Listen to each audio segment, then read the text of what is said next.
The PlayStation Network, or PSN, experienced a major outage. It began late on February 7, 2025, and affected a massive number of users, over 71,000. This outage was different though. It wasn't just online play that was affected. Gamers found themselves unable to access core PSN features. Account management was down, the PlayStation Store was unusable, even the PlayStation Direct website was affected. This meant no buying games or checking for updates. The outage also impacted PlayStation Video.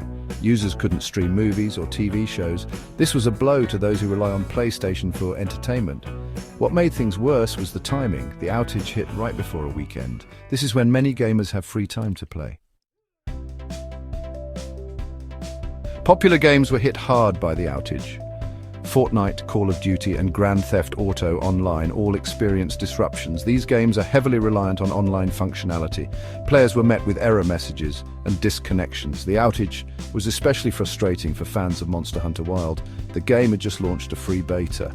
Call of Duty Black Ops 6 players were also affected. The game was running a double XP weekend. Social media platforms like Twitter and Reddit exploded with complaints.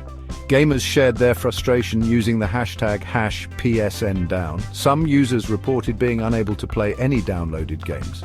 This was due to license verification issues. Even single-player games were inaccessible. Jeff Thigpen, a gamer from Dallas, voiced his frustration to the BBC.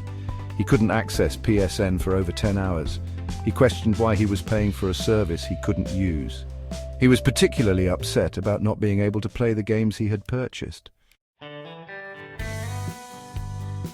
The PSN outage lasted for over 12 hours. This was significantly longer than previous outages. Sony acknowledged the issue on their support webpage. They provided updates throughout the day.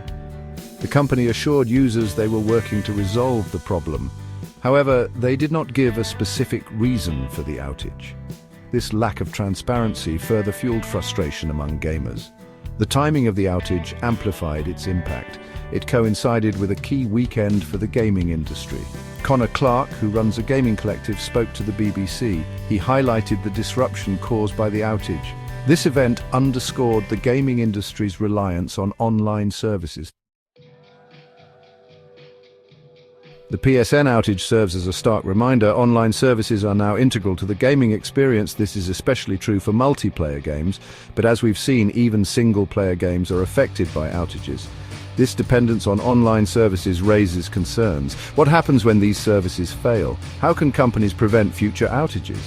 These are questions that both gamers and the industry need to consider. The outage also highlighted the importance of communication.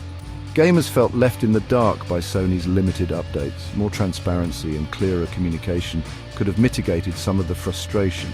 As gaming continues to evolve, so too must the way we think about online services.